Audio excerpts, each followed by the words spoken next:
good afternoon, everybody, and I'm really very happy to be here. And thank you very much, Henry, for calling me the friend of the Institute, because this is how I also feel.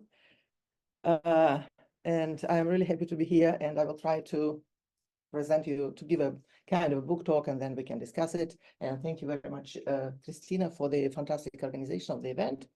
And you see, here's the book, right? So this is the book, and this is the title. You see the title, and you see the authors. So the book belongs not only me, but it belongs to my co-author, Mikhail Filippov from SUNY Binghamton. And this was the the fruit of the many years of studying center-regional relation in the Russian Federation. And then we kind of decide to expand the geographic scope of our research, and we included in the scope of our research Ukraine and Kazakhstan. And not this, how shall I do it? Christina, how can I change it? Sorry, sometimes. Okay, so, and I will start, I will try not to be too long, not to torture you, but still I need to say what I consider important to say. And first I will want to start with, is this topic important? Look, what is decentralization, federalism? Who cares about decentralization, federalism? Some, hidden things which are inside the country, Are there many students of federalism and decentralization in authoritarian context? Henry, I would say no, not very many. And this is also exactly the time when we have the time of Russia's aggression, Russia's war against Ukraine. And in this very time, we see some very good books appearing both about Russia and about Ukraine. And some of them is here. One of them is here, the Zelensky effect, right? So, and this is understandable. Our book is also understandable, but probably less understandable because this is why this book, is this issue important? Okay, I'm not objective, but still I consider this topic to be very important, and even more important with the war. And I consider the topics in the country like Russia, given its tremendous territorial size and tremendous diversity, we still know too little. So the topics of what goes inside Russia, in the Russian regions, in Russian territories, is still underdeveloped.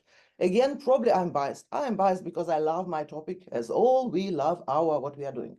But still, again, the war made it even more important. And I have two kind of reasons that would be more of them, but I will, limit myself with two. First, about Ukraine. We never knew how resilient and resistant Ukraine is. We never knew before the war started, right? So we used to take the Ukraine as a weak state. Most of the writings about the Ukraine was about weak state and even, not failed, but still the statehood with deficiencies, with significant deficiencies.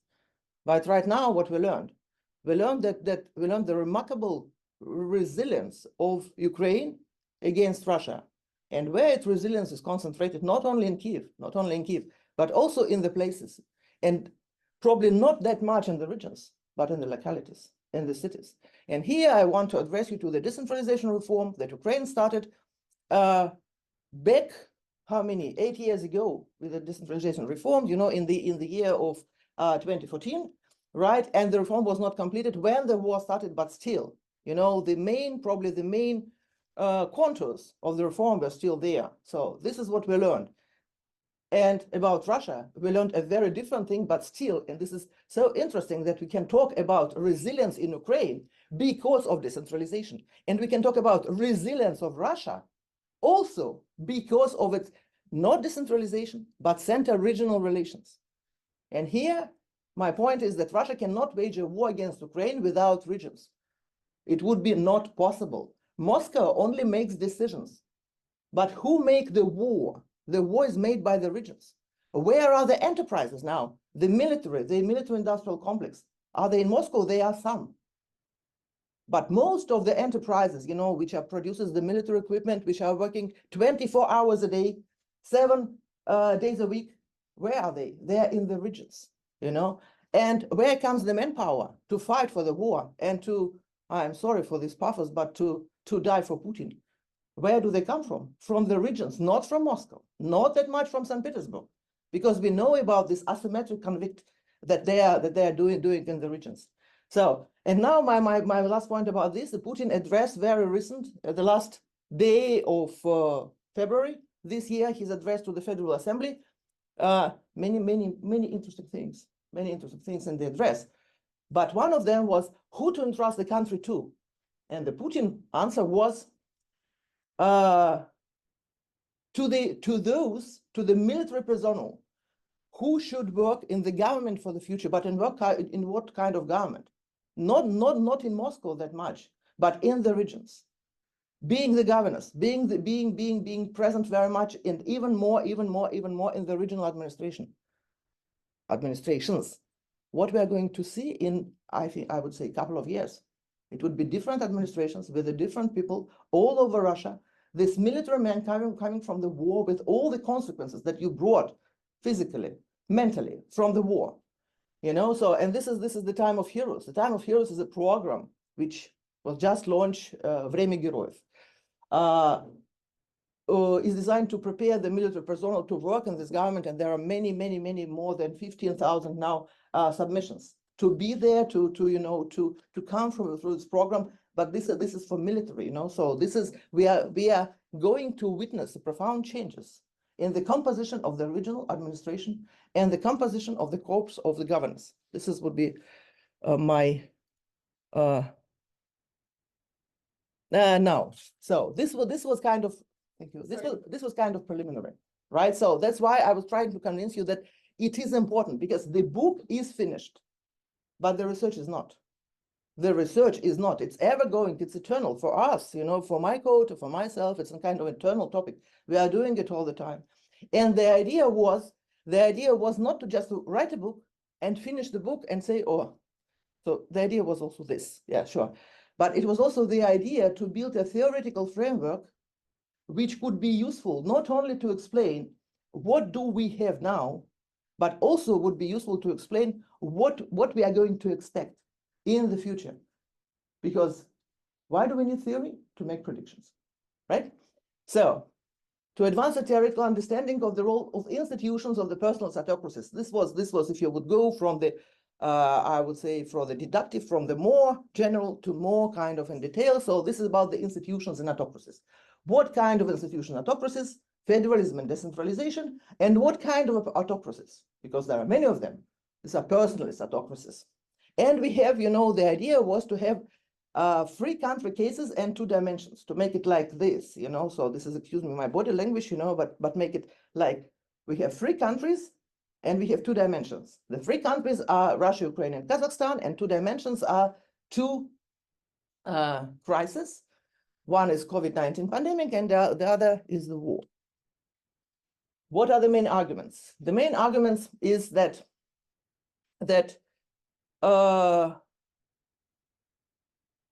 we wanted to challenge the idea that the autocracies, and even more so, the personalist autocracies, are not compatible with the institute of decentralization, not that much, but federalism, first of all.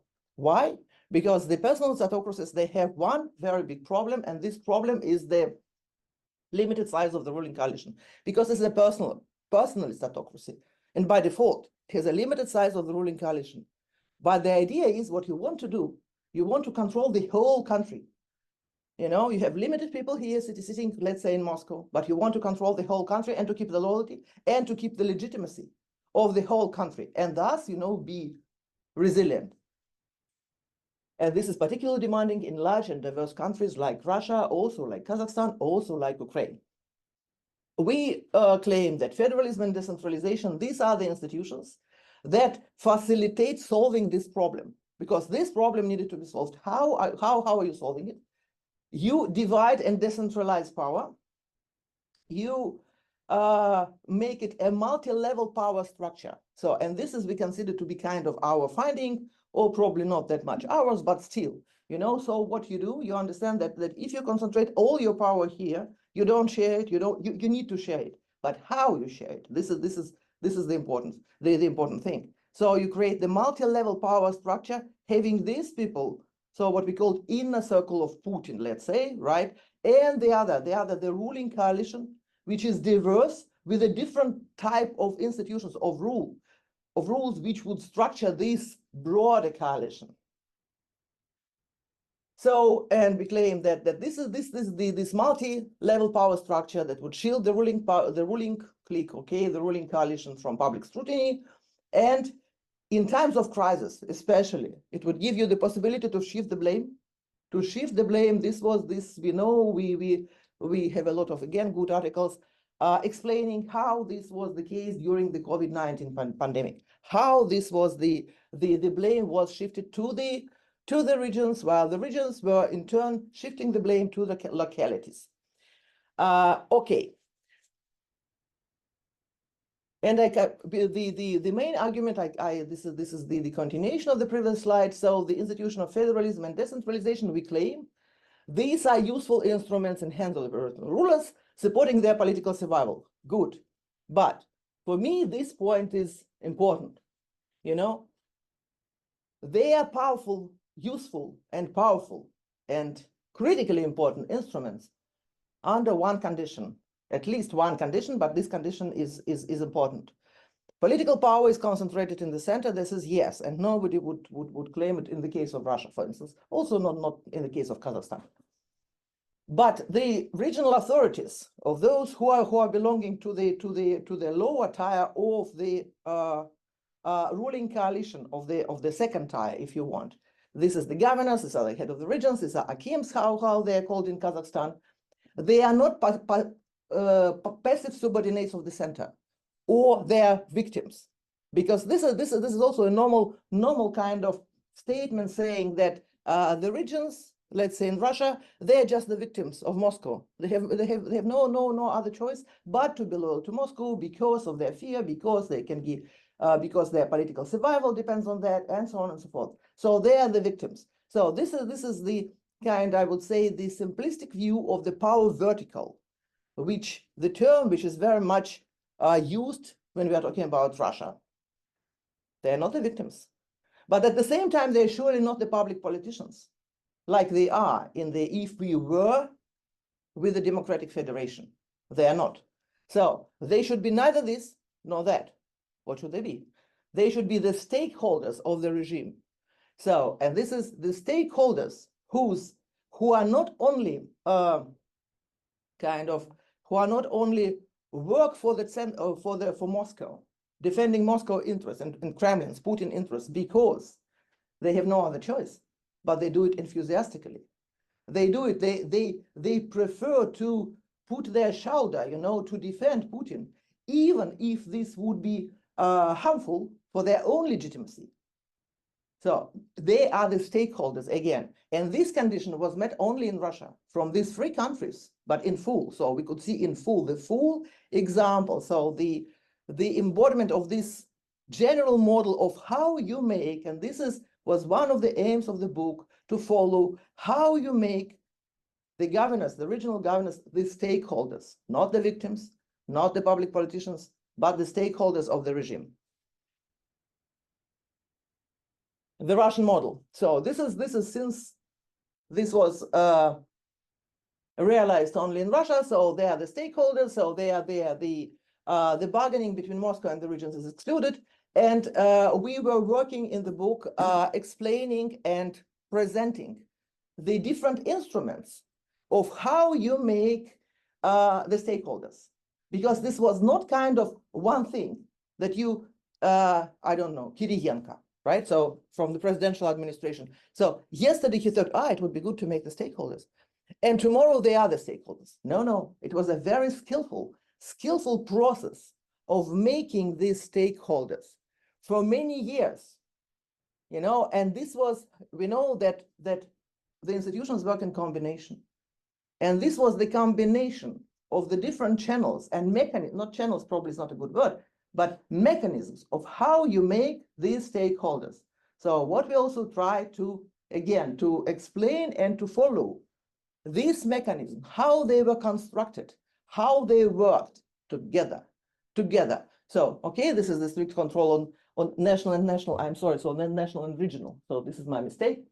This is the procedure of the selection of governors. This is not the people who are going to be governors by chance. They are selected through selection mechanism. This is about the financial redistribution, okay? This is the permanent guidance and monitoring from the presidential administration. So this is not that then you are a governor, you are selected, you are a governor, but still the presidential administration would have an eye on you all the time, you know.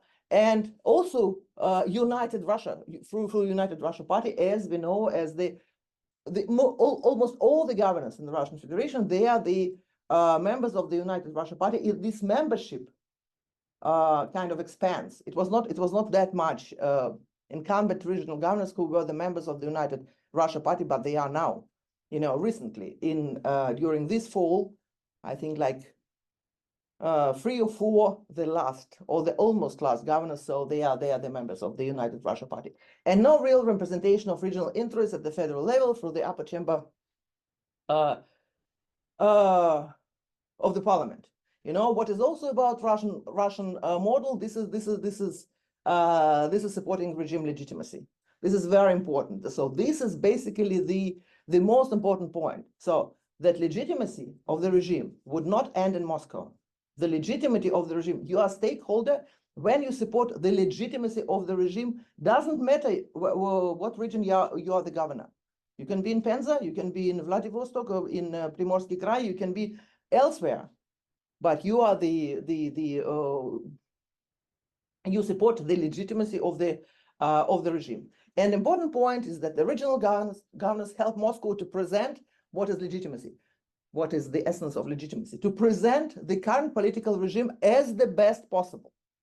As the best possible. This is also important, you know, because the idea, because the current Russian political regime, the presidential administration, is not stupid at all and not primitive at all, you know, and they do not present a picture of the Russian regime being absolutely the best, you know. Now the situation changed, but prior to the war.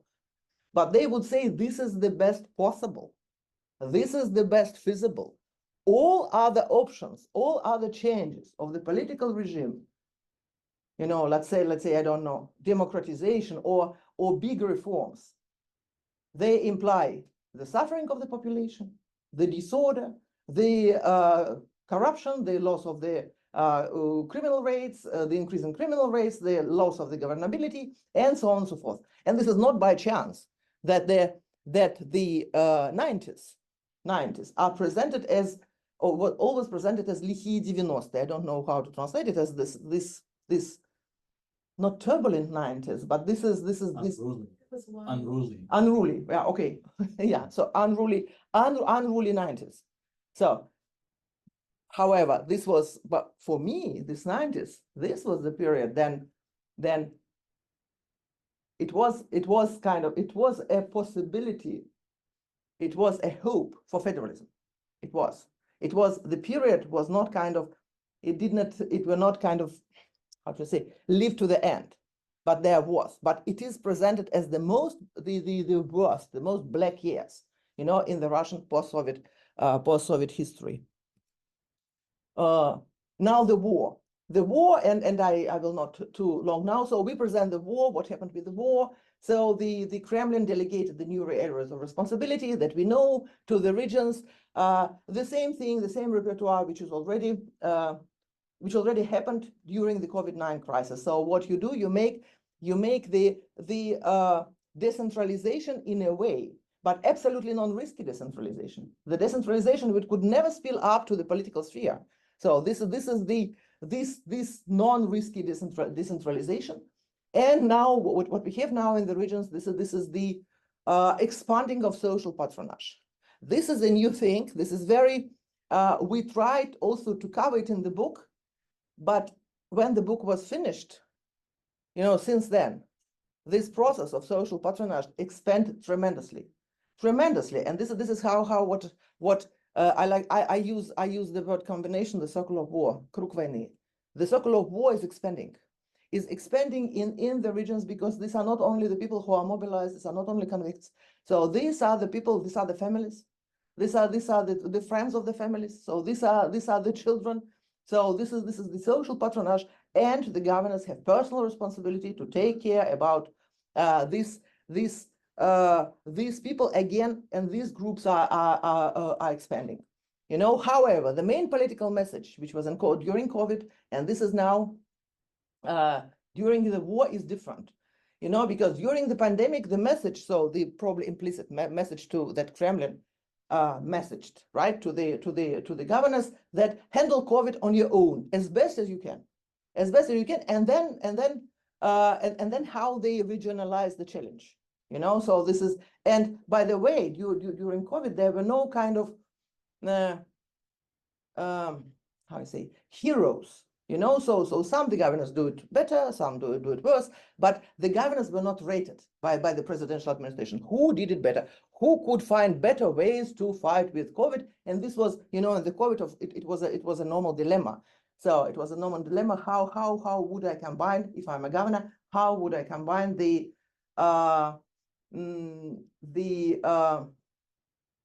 less fatality, less cases of the COVID-19 with the lockdown of the business. So to work for the population and for the business. You know, indeed, this was this dilemma. But each governor had to decide it by himself. So it was regionalization of the pandemic crisis. And this was a smart thing. It was a smart thing. But this time with the war, the Kremlin cannot send the message like this, because the war cannot be regionalized. It's absolutely exclusively a federal issue, and the governors has absolutely no possibilities to influence the federal agenda on the war. You know, however, the message thought about the other, the Kremlin thought about the other message which it conveyed to the regions. You represent Russia, which is waging the righteous war, and your interest aligned with Russian interests. And the war is, how I said, the war is exclusively a federal concern. And now, unlike the COVID-19 pandemic, the regional governors are rated how they behave. You know, how they, for instance, how patriotic they are. You know, their rating, which would show how patriotic the regional governors are, what are they kind of doing to assist the regions occupied by Russia, right? And we know that how many regions were not only Crimea and Sebastopol, but 4 other regions were annexed by Russia with the quasi referendums, and they need assistance. And this is presented as an all общая повестка, общее дело. This is what we do together. So this is the idea, not by yourself, like in the COVID, but together. Christina, Do you want to go to what's next, or? Yeah, I want to go. Here. So, and this is now, and here I'm going to stop and say. So this is again, the book is. We have. I didn't mention many things about the book, right? First, we have a chapter about Ukraine. We have a chapter. So we have a chapter about Kazakhstan. We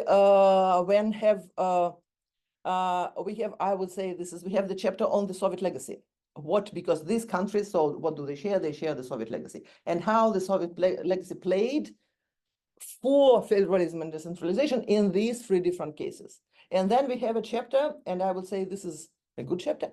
This is about the external effects. What are the external effects of all this, external dimension? You know, this was the idea, for instance, for Kazakhstan to be the member of the global community, to be competitive in the global. In the globalization, let's say, and how would it affect the Kazakhstani efforts to make more decentralization, to decentralize? At the same time, they would have the unitary choice, not federal as Russia, sure, but how would it go through more or less informal means, and so on and so forth. So this was this, and so. Difficult to talk about the book, in 30 minutes. Okay, but still, again, coming to what I said and making kind of a circle, this was not only the idea to write a book and forget about these issues. No, the idea was to write a book and to continue thinking about these issues, because they really deserve consideration, and they deserve studying. So, and My last slide is what is next. That's why. So first, this is for the regional governors. Important thing for the regional governors, because they are the stakeholders. Again, the preserving the status quo that they have now, what we have now in Russia, is better than any other alternative. This is important. Why it is important? Because every now and then I'm hearing the talks about that the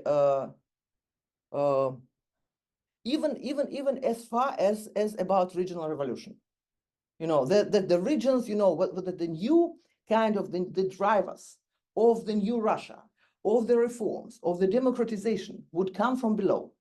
They would come from the regions. The regions would kind of challenge the power in Moscow. From our perspective, also a theoretical perspective, this is not the case. And this is point here. This is not the case. Because again, for regional governors, for these incumbent governors, you know, their political survival absolutely depends on the survival of this regime and of this incumbent in Kremlin. This is Putin. So this is talking about the future of Russia. We would need to take this into consideration. Then what I said already, this is the creeping militarization of regional administration. Is it a good thing to study? Yes, it's a good thing to study. I think we are exactly at this point where we can study it. This is the process is just kind of is going to begin. Why not to study it? Because it is important. Then growing different between the regions. This is I put here kind of the pile or all the what next together, and they are not there. The slide is quite eclectic. Growing difference between the regions. So this is the proximity to war is the main variable. And okay, Moscow is a facade for the peaceful life, but this is not only the case. So in this kind of thing, I could put in this many things, because you know, my idea is also would be to show if the regions would have, if the gap between regional agendas would increase. Because what I don't know, the governor Gladkov in Belgorodskaya Oblast, for instance, and what the governors in the Far East are doing, you know, what are their priorities, taking into account the shift to the east, which Moscow declared, right, to come closer to China, you know, and basically as a byproduct of the sanctions policy, you know, these two agendas have nothing to do with each other, you know. So this is the my idea. Probably it's a kind of, it's a false idea, I don't know, but my idea that still the center regional model in Russia is built on uniformity, not on total control, but on uniformity. On uniformity. This is okay. I know the exceptions. I know that Sobyanin is not the other governors, and even more so Kadyrov in Chechnya is not the other governors, but still it's built on the uniformity. Can this uniformity be maintained, you know, when the regional priorities, the regional agendas, the regional interests are so much more and more different from each other? What would it mean for Russia territorial structure? I don't know, but again, this is probably the point to look at the future. And the last point, will the governors continue to deliver performance? You know, because as we know, we are talking about the popular legitimacy, which the governors are as stakeholders, they are responsible for, but this is also performance legitimacy. They need to provide performance. They need to provide the policies. The governance, the policies, the you know, day-to-day organization of life, and so on and so forth. This winter would show that there are problems with performance. There are problems in many regions. There were problems with the performance. What would be, you know, next? Because again, this would be because frankly speaking, and this is where I will stop. Frankly speaking, I'm not only looking for, you know, just a trends. What is the case and what is the trend, you know, and I'm trying to concentrate on trends, but I try to look at the weak points or weak holes in the Russian resilience. When we say Russia is resilient to the war, but Russia is the largest country in the world, and this should mean something. Does it mean that these black kind of weak things, we can expect them as coming from the Russian territory, and we should probably await the erosion of the Russian Central Regional model. Okay, I stop here. Thank you.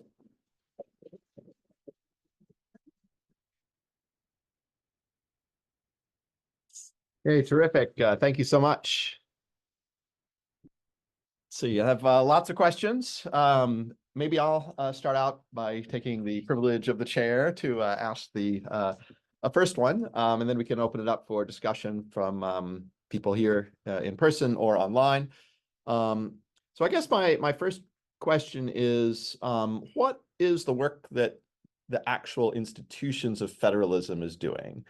Because could not what you describe be done without the formal trappings of federalism, right? If you just had a system that appointed governors, without any kind of federal constitutional element, couldn't they accomplish basically the same thing? Just they're points in a hierarchy, but you just kind of tell the people on the ground, okay, make sure you're representing the interests of the region well, but you serve me, and then kind of smart balancing from the center. So I guess that's the question is, because out of your three cases, right, only Russia has the formal federal element to the Constitution. So I wonder what work you see that doing, if any. Henry, I think it's a very good question. And I will try to answer it in the following way. Look, for me, it looks like this. If Russia would not be a federation, I understand this is methodologically probably a weak answer, but still, if Russia would not be a federation, when Putin came, when Putin was building his power, all the things, that the federalism in Russia would never be introduced. I don't think so. Would never be introduced, but federalism came as a legacy, right? As a legacy of 90s. As a legacy of 90s, when it was a choice was made, I'm not going to tell you a long story how it was made and written in the Constitution of 1993 and all the things like this, but for me, when Putin came to power, his first attempts were directed, to rebuild the system, to reconsider the system, were against the Yeltsin-type federalism, right? So he destroyed everything. For me, he destroyed everything, but he did not destroy the form. He did not. So again, there were many dimensions in these reforms. It was called Federальная реформа, federal reforms, and so on and so forth. And then it was even the kind of they replaced the direct election of the governors by the nomination of the governors, and then it was changed again under Medvedev presidency and so on and so forth. But the idea was that the abolition of federalism was unpractical. It was unpractical because of many things, because of the ethnic factor, right? Because it would cause tremendous, I would say, tremendous problems with the ethnic regions, with the ethnic republics, and so on and so forth. And and for me, it was like, look, you have something, you cannot abolish. You cannot abolish. What are you going to do with it? And at the same time, it is a risk, because federalism is a risky institution. It's a risky institution because they would say this is a sleeping institution, right? And then the power of the center, the strength of Moscow would decrease, right? Then what would be then? Then we would again come to the situation of 90s, because the autonomy, because the regions would claim for more autonomy, and they would try to reconsider the relations between them and Moscow, right? So you have something that you inherited. You cannot. It's unpractical to abolish it, and at the same time, it's risky. So you have all these premises. So what are you going to do if you are a rational ruler? You try to use the federalism at your own, in your own, for your own favor. You try to do something, like how they say, if you have a если у вас есть лимон, сделайте из него лимонад. Да? If you have a lemon, do a lemonade of this. So this is, and this is how they started to rebuild federalism. The question would be, so now the federalism now consists of formal and informal institutions together. And it has not that much to do, or probably nothing to do, with democratic federalism, because democratic federalism about bargaining.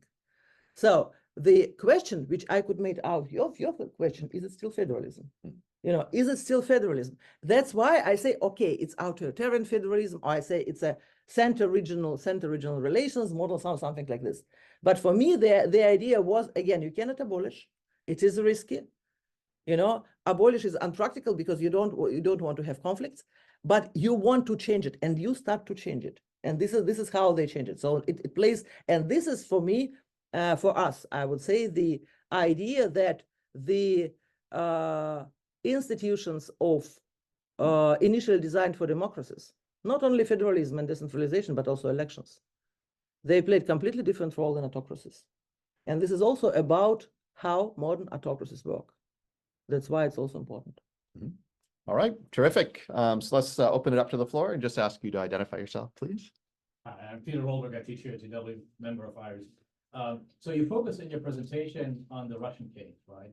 But the book mentions Ukraine and Kazakhstan, and I found this intriguing. So in regards to Kazakhstan, where do you see the analogy to the Russian federalism, which probably has become a formality, right? It has become formal federalism, not genuine, not de facto federalism. But in Kazakhstan, what is it, the regional clans that the president has to deal with, that he has to kind of unify, or where do you see elements that are analogous to federalism in a real federation? Thank you very much for your question. Right, about Kazakhstan. Kazakhstan, first I would say that this is not much written about Kazakhstan, about the regional factor and the regional politics in Kazakhstan. And we really have a very difficult time in trying to find this research. Again, I wouldn't say that this is so little is written about Kazakhstan. I wouldn't say this. Also in the United States, there are books published about Kazakhstan, about the Nazarbayev politics, right? What was Nazarbayev and what was Tokayev, and how they changed, from this to that, and the reforms of Tokayev, and so on and so forth. But I would say I'm almost sure that the regional politics, the regional factors of Kazakhstan, it's a mystery. It's a mystery. Nobody knows what's going on there. Well, they keep it a secret, No. right? They don't kind of keep it a secret, but there is no, I don't know. Even the local, because I was in Astana several times. I was in Almaty. I was in Mangistau. So I was trying to talk to the people, about not that much the Akims, so the regional heads, or from the people from the administration, but the people from the universities. Why don't you study your regions? So what is the problem? And frankly speaking, I don't know what was the problem, but this was the fact that this is very, very, very, very kind of, that's why I don't want to escape your question, right? I just want to kind of lay down the context, that for some reason, this topic is not considered to be important, or important enough, even for those who study Kazakhstani politics, right? So they don't have the systematic studies. There are studies which would explain the events of the January 2022 from the regional perspective, and how they began in Zhanaozen, and how then they migrated to Almaty, but then I was asking many times, what did it mean for the other regions? Was it the original thing? Was it not the original thing? No answer, no answer. So this is okay, so this is the first point. Then, so what was puzzling to us? Puzzling for us was that there are two countries who are neighbors, right? Who are quite large. Kazakhstan is not that large in Russia, and you cannot compare it with the size of the population for sure, but still it is large. And these countries, they share the Soviet legacy, so this is okay. And these countries, they are making very different, principally different choice after the collapse of the Soviet Union. So Russia is a federal state, Kazakhstan is a unitary option. But what was again interesting to us, then then it was 90s, okay, 90s, it was this chaotic decentralization, federalization in Russia. But then what started with Putin? They were starting to move in the opposite direction, like this. So this country, this is Russia, which made which opted for federal solution, was started to look more and more unfederal. I wouldn't say that this is the institution of federalism by formality, but I would say that they were started to play a very different role. As they, the problem is that exactly they were not formality, but they were not federal. I don't know how to say it better. So this was the certain trajectory, very opposite to what was going in Kazakhstan, because the Kazakhstan, again, the external factor played a very important role, and this role was the idea promoted in many addresses of Nazarbayev, and trying to. The idea was to decentralize without real decentralization, but still to decentralize informally. And the general idea was trying to make out of Kazakhstan, the original hub, the truly open country, because they badly needed foreign investment and direct investments, and this is with these asymmetries, Kazakhstan had asymmetries like absolutely crazy, kind of this spectrum of asymmetries. But this was, while it was not that that they were similar, but for me it was Kazakhstan and Russia. But for me it was interesting how dissimilar they were, how differently they reacted to the global changes, how to the not only changes but also international environment. While in Russia, this was more and more geopolitics instead of globalization. In Kazakhstan, it was still differently, but globalization. And by the way, one of the drivers for Kazakhstani some of the decentralization through the participation in globalization was the neighborhood to Russia. The neighborhood to Russia factor, not only northern Kazakhstan, not only these regions of Kazakhstan which were kind of claimed by Russia, by Kosachev, by all these things, but also, the neighborhood between Russia and China played immense role, in Kazakhstan, which was not there. But the last thing I wanted to say, and this was my my idea, that I would, again, if I would have more evidence, I would be very happy about that. But I would say that what happened in Kazakhstan, that по-русски мне сказать легче, it's easier to say in Russian.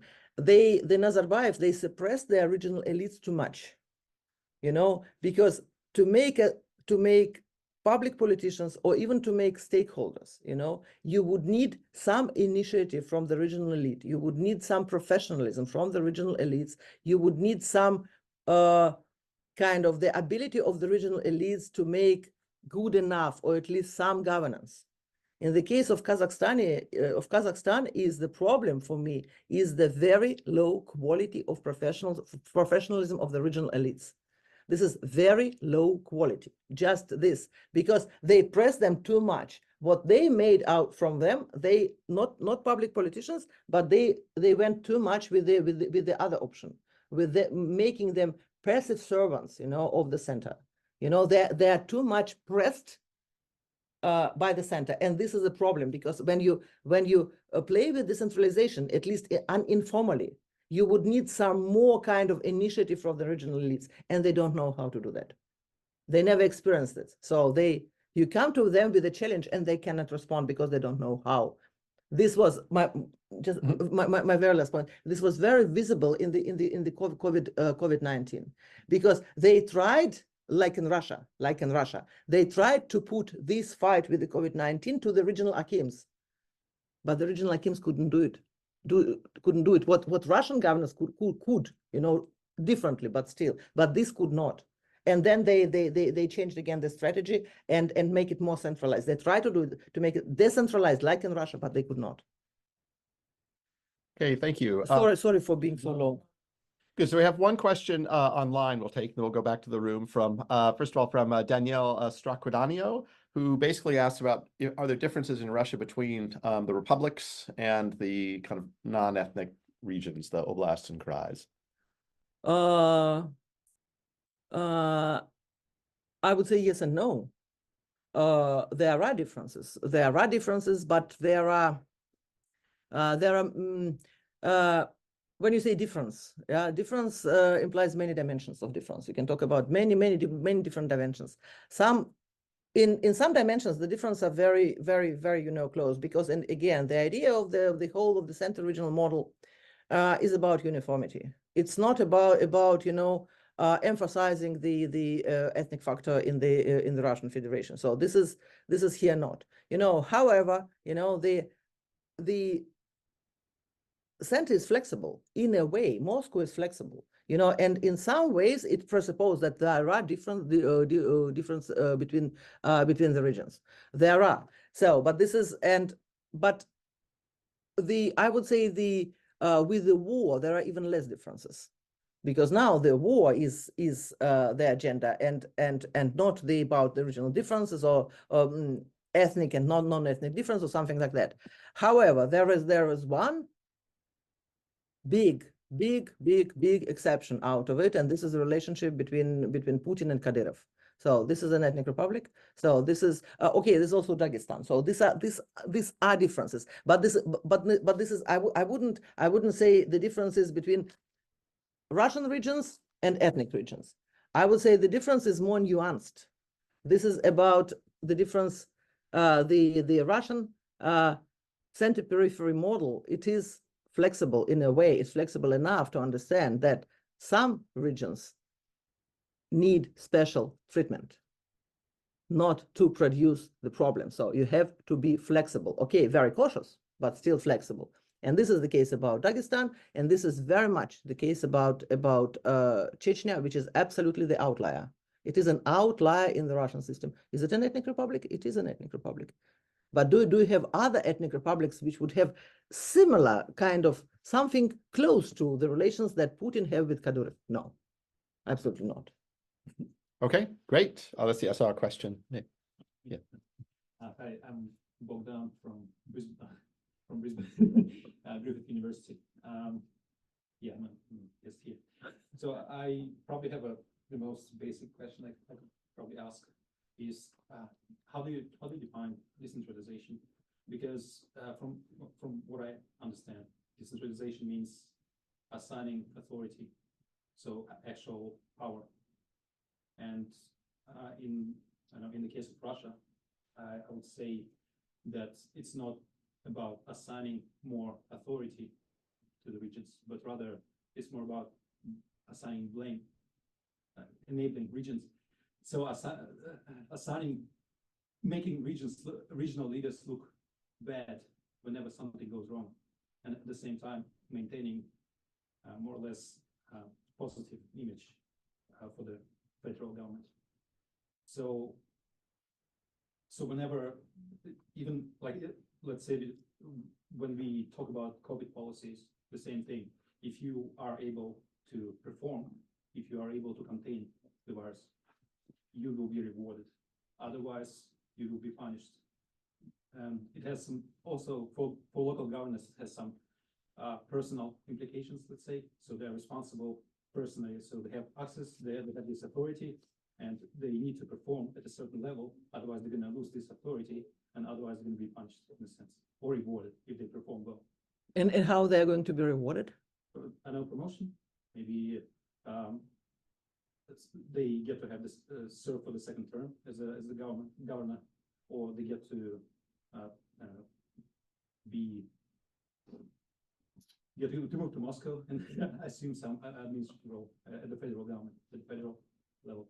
So that would be my question. So what's decentralization here? Is it really about getting more authority, or is it more about blaming regions for failures of the federal government? Thank you. First of all, I would say that I see here no contradiction, not at all, between the decentralization and the idea to put blame on the shoulders on the regional politician. The more decentralization to have, the more kind of, if you are still have the locus of power you still have in Moscow, you still have the ability to blame. By the way, after the COVID-19, how many governors, the performance of the regional governors they provided during the COVID-19 was very, very different, right? Some do better, some did better, some did worse. How many of them were dismissed? None. None. None. What about the punishment? How they were punished? This is also very peculiar and interesting thing. This is not that much a question, but this is still very, very important. How and when you punish? Frankly speaking, I don't understand, how and then you are punished. All the governors, they kind of know their red line. So they are kind of close to the red line, what they can do and what they cannot do. But how, so this is with this punishment, it's all the time, it's about guesses, it's about guesses. When we would have the new wave of the elections, like we have Единый день голосования, so this is in September. So and then the 3, 4, 5 months before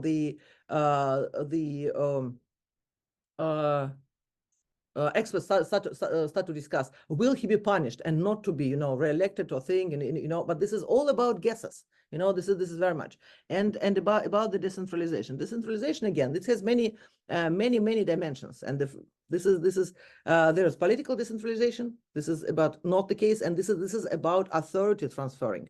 Really, authority. This is about creating the new institutions, political institutions. So this is about decentralization. Okay, it could be reversed. Federalism cannot be as easily reversed. Decentralization could. But this is about new political institutions. Then you could have the economic decentralization. The economic decentralization, is it, I would say, is it decentralization or not, but still it is decentralization when you assign the new tasks to the regions, and then you would give more finance, more money to the regions to fulfill these assignments. So is it decentralization? In a way it is, and then you would have the administrative decentralization, the most kind of easy or light version of decentralization, especially in comparison with political. So decentralization, I understand your point. I understand that we talk probably about too broadly about decentralization. Probably we do it in the absence of the better word. But this is still decentralization, because what you do, you have something that was previously made in the center, and you assign it to the region. When the Putin says, from now and then, you, the governors, you are personally responsible for the political order and social economic order. So no discontent, no protest on the street. So you're personally responsible for that. Is it decentralization? In a way, it is. But is it a real decentralization? It's not. I don't know, but definitely it's not a political one. And the center keeps the eye that not to make it irreversible, or to give the regions the idea to reconsider the relations with Moscow. Okay, let's squeeze in 2 last questions, and then we'll let you respond to them as best you can. But let's get the 2 questions in first, together. And then we'll wrap it up. Yes, so please. Your concrete, if you have a prediction of how this new time of the heroes and the creeping militarization in the regional governments, like how the tension between the existing governors and the new people in the military who might try to come into that government, will that tension backfire for Putin, or do you think he has a plan for that, or how will that impact the regional governance? Mm-hmm. Yes, then. Thank you, Irina, for your presentation. I haven't had a chance to read some of the parts of your book already, and I'm Ulyana Molchanov, a Petrarch Fellow here at IRIS, and my question about how governors keep their power.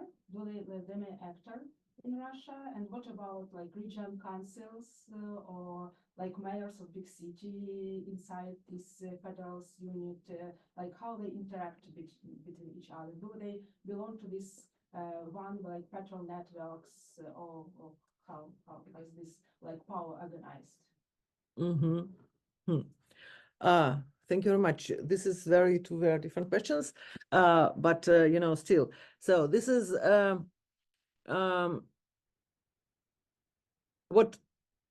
this is a little bit too early to make predictions about the Time of Heroes initiative, but what I would expect.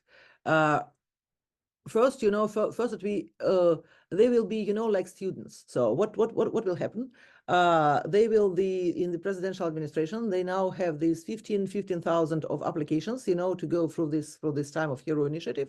And this is the same like School of Governors. So what we have School of Governors, we have School of Mayors, they all run through the ranks, for the guided by the presidential administration and things like this. So first they are the students, then they are going to, like students, they go to the school, and then they are sent somewhere, so this is the idea of cadre reserve. So this is cadre reserve. So yeah, and then they I suppose there will be many of them, and they will be sent with a different. I'm pretty sure they will not give the posts and this is my concern. So they will not be in Moscow. So they will go to the regions. How they will be accepted by the regions? Again, this would be my guess. But if I would be a governor and I would have some 2, 3, 5 people like that, sending for different posts, not as governors. I don't think this will because they lack the experience. First, they would need to have their practical experience in the regions, right? Because these people have no experience. What they have their military background, they have their higher education, and they would have this diploma from this school, right?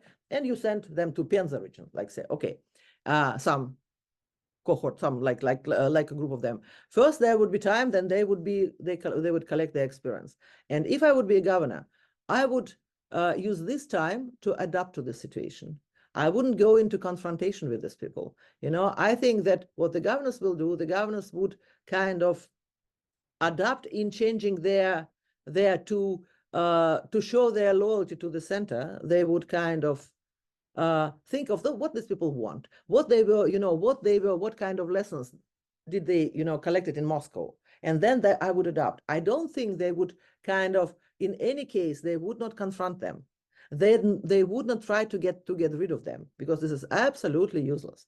What they would do, they would try to incorporate them in their environment, in their networks, But for me, the problem could be that the whole kind of, how should I say, ideology of the regional administration could change because of these people. It's not, I would not foresee a lot of confrontations, but I would foresee the shift in the ideology, in the ideas of the regional governments.